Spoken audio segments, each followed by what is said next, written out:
அல்லாஹ்வை பற்றி பேச பேச கேட்டுக்கொண்டே இருப்பான்.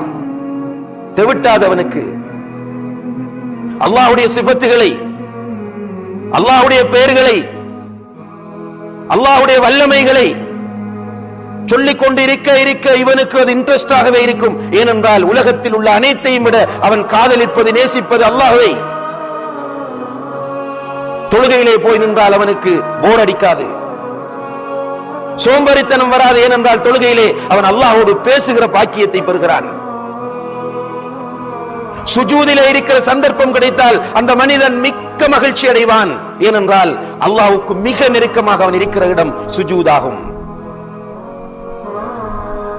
நம்ம கொஞ்சம் நம்மை இந்த விஷயங்களை சொல்லும் போது கம்பேர் பண்ணி பார்க்க வேண்டும். என்னுடைய நிலை என்ன? நீண்ட நேரம் சுஜூத் செய்ய முடிகிறதா? குர்ஆனை ஓத முடிகிறதா? அல்லாஹ்வை பற்றி பேசும்போது கேட்க முடிகிறதா?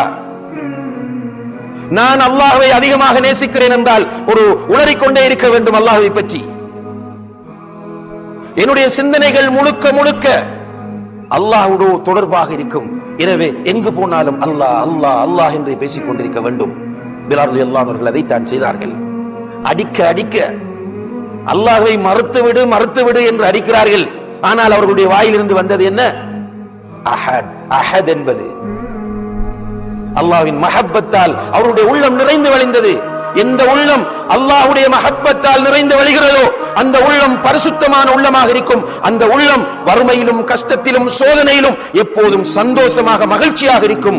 மறுமையிலே அல்லாஹ்வுடைய அர்ஷின் கீழ் நிழலை பெறும்.